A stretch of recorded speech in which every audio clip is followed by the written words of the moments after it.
Hello everyone, Vincent Teo from HDTV Test here. I'm here at TP Vision's Innovation Center in Ghent, Belgium, and I'm standing beside the Philips 903, which is the company's new flagship OLED television.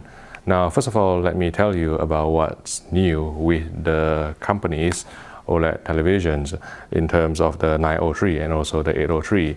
They will both be using the 2018 WRGB OLED panels from LG Display. As you can see from the macro shot that I've managed to capture here, there's a distinct notched shape to some of the sub-pixel structure. So it is definitely using the 2018 OLED panel.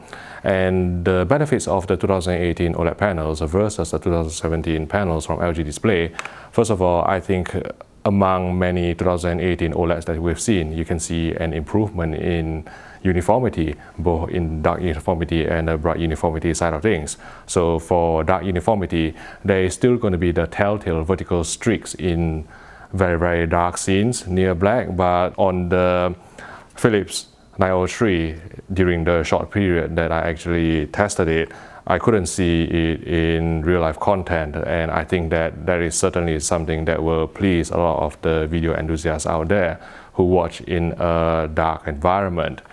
In terms of bright uniformity, after I've finished calibrating this Philips 903, this is a 65-inch version, by the way.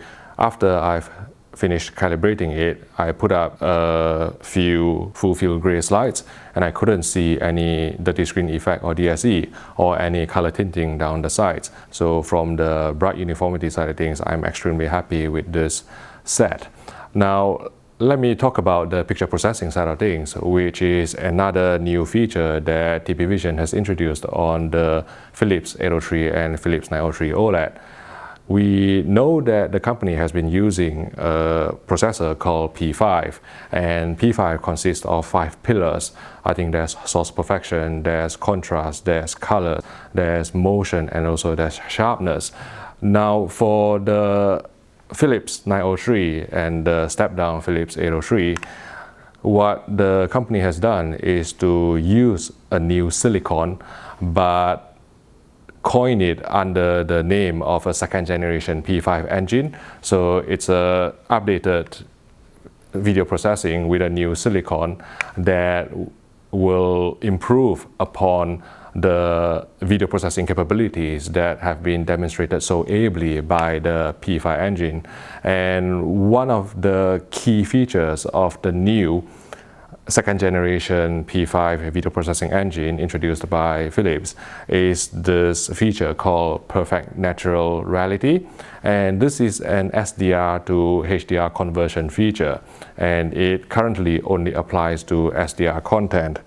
Again, I only had a limited time to test this set, and I was only given a few demo clips, but I can see how this would appeal to some of you out there who wishes to get an HDR effect out of an SDR source. And what particularly impressed me is that, you know, with SDR there's a nominal peak white of 100 nits, and specular highlight detail are usually blown out because of the nominal peak white of 100 nits in SDR or standard dynamic range content.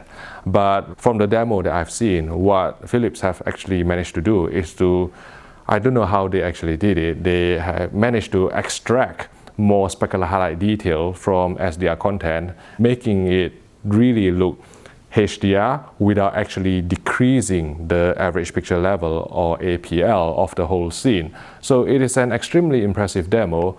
When Danny Tech, who is the picture quality guru at TP Vision, demonstrated this feature at IFA last year, I wasn't fully sold, but having witnessed it today after some refinement, he has managed to tone it down and retain the specular highlight detail from SDR source, giving a very distinct, very immersive HDR effect, the sort of pop and depth that you actually expect from HDR content. So for those of you who like video processing, who wants to watch SDR with a HDR effect, then certainly I think from the demo that I've seen, the Perfect Natural Reality feature, or PNR, by TP Vision on the Philips 903 and also the 803 creates the best SDR to HDR conversion that I've actually witnessed. Right, so that is the P5 engine, and before I actually forget, I wanted to just go through the user menu and let you know what's new with Philips 2018 OLEDs. So if I can actually press the, it's still based on the Android platform, as you can see, but the processor they have actually put on there is fairly fast, so I don't think it is as clunky or sluggish as the Sony Android TVs. And if we go into the settings, you can select various picture style. What I wanted to actually highlight are a few things, and I think the first one is under general settings and HDMI Ultra HD. You can see that there are only 2 full bandwidth HDMI 2.0B ports on the Philips 903, and the situation is similar to the Sony X1 Extreme TVs and the Panasonic HCX televisions. They also only have 2 full bandwidth HDMI 2.0B ports, which is no different from this Philips 903, even though this has 4 HDMI ports. So that is the HDMI connections covered, and then if we go back to the user menu and if we go into picture, and we are currently playing a demo material, so it is stuck to the HDR vivid mode, but normally I would go to one of the more accurate picture presets. Another thing that I actually want to point out is this under advanced settings, and you can see under contrast. So if it is an SDR feed, then perfect natural reality would be activated and HDR perfect would be deactivated. But because we're playing a HDR video snippet, which was beautifully shot by the way, you can see that HDR perfect is active. And I wanted to highlight this automatic option here. I think on previous Philips OLED, there has always been off minimum, medium and maximum. But this year, the company has added an automatic option or setting under the HDR perfect control. And this, from what Danitech, TP Vision's picture quality guru, has told me, is a dynamic tone mapping function that Philips has introduced on the 2018 sets that use the second generation P5 engine to try and mimic dynamic metadata from static metadata content, which, let's be honest here, is still going to be the most commonplace among all types of HDR content. And when I tested it, you can see that initially I thought that the HDR picture settings crushed a bit of black, as is the case on most 2018 OLEDs, but with the HDR perfect set to automatic, it leaves the near black detail slightly, making shadow detail more visible. And again, I don't have time to do intensive testing, but when I receive a proper review sample in my own test environment, I'll be able to test this feature further. So that is the dynamic tone mapping capability on the Philips 903.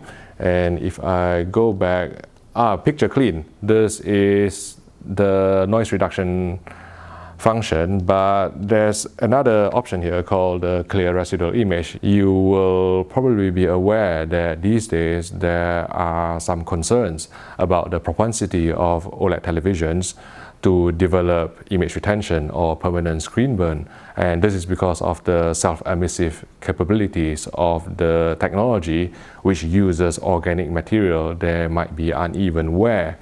And Philips have implemented a number of anti-screen burn measures on the Philips 903. And one of them is pixel shifting, which is on by default all the time. And then when the TV goes into standby, after 4 hours of cumulative operation hours, it will perform a self-compensation cycle to clear up any residual retention. But this clear residual image is a way for you to manually trigger a compensation cycle specifically targeted towards the transistors. TP Vision do take the concerns of image retention and screen burn seriously, and these are the measures that they have actually implemented on the Philips 903 and also the 803. And let me just check if there's anything else that I've actually missed in the user menu. So while in this facility, I actually had the opportunity to calibrate the set and also watch some content on it. And from the calibration side of things, this Philips television is unchanged from the years before. There's only a 2-point white balance control and a 3-axis color management system. But after calibration, I managed to achieve fairly realistic colors, and I measured the color accuracy on the Philips 903 using my go-to color checker SG chart, where we measure 140 patches, and the average error is quite impressive. It's quite low at 1.18, and there are only 3 patches that exceeded the humanly perceptible threshold of delta error 3. So when you watch SDR content, the skin tones and the general colors look very realistic and natural after calibration. Motion-wise, there is no black frame insertion or BFI on the Philips 903 OLED. But if I'm honest, I don't think any of the BFI implementations on any of the existing OLEDs have worked because of the excessive flicker that is introduced. And this is because of the current state of the OLED panel, which cannot be driven to reduce the flicker. So I don't think it's a big miss at all for the Philips 903 not to have black frame insertion or BFI, but I have always liked the motion processing on Philips television, and the reason is because if you actually go into the personal settings to customize the motion, now perfect natural motion is what would be known as the judder or judder reduction on other brands. This will work on low frame rate content, but the perfect clear motion would be known as the blur or blur reduction on displays from other TV manufacturers. And if you engage perfect clear motion, it will boost the motion resolution of this TV from the sample and hold baseline of 300 lines to 650 lines, which is the OLED ceiling. And it doesn't introduce interpolation artifacts according to our test pattern as well. So it is a function that can be used in a set and forget manner. This is something that I always liked about Philips television. From the HDR point of view, this uses a 2018 OLED panel. Peak brightness, I measured it at around 680 nits. I think that there was some black crush out of the box, but with the dynamic tone mapping added, then it lifted it up and it all looks extremely good because OLED can control every pixel individually. So bright specular highlights can coexist beside extremely deep blacks, and so create this insanely immersive, high dynamic range, contrasty image that HDR is known for. And last but not least is the gaming side of things. I put a Leo Bodnar tester on this set to measure the input lag, and the input lag is unchanged from last year's Philips 902, so it's still 39 milliseconds, which isn't the worst. Let's face it, Philips have had TVs with input lag above 100 before, but 39 milliseconds is an improvement from those days, but there's still some way to go to reach the extremely low input lag levels that, let's say, the likes of Samsung and LG Electronics are known for. And from what TP Vision tells me, it is because of the P5 engine, the amount of processing that they have to do, that prevents the input lag from going lower. So this is my first impression of the picture quality of the Philips 903. I will have a separate video about the sound quality of this TV, which has been developed in partnership with Bowers and Wilkins. But in short, it sounded really fantastic. This TV is the 65-inch version. The model number is 65 OLED 903. It will have a target price of 3,499 euros. That's not in pounds, that's just in euros, and TP Vision aims to start selling it around the middle of October. And I think 3,499 euros is an extremely compelling price considering the picture quality, the type of video processing that Philips has developed. And also, I forgot to mention the Ambilight feature. This has a 3-sided Ambilight, and Ambilight is a proprietary integrated bias lighting system that has been developed by Philips, and it has always been a hit for me in terms of the bias lighting. I think it can reduce eye fatigue. It can actually create the perception of deeper black level if it is on an LCD. And I think you just need to be careful with the Ambilight bias lighting on an OLED like this, especially when watching HDR content, that you don't overpower the shadow detail. But yes, I think this is going to be an attractive proposition, and I hope to first of all get one of these sets into review, and also maybe test the more affordable 803, which may be more appealing to you guys because of the lower price point, but it will still have the same panel, the same processing, and hopefully the same picture quality. If you found this video useful, please click the like button and subscribe to the HDTV Test YouTube channel for more videos like this. Thank you for watching, and I'll see you in the next video.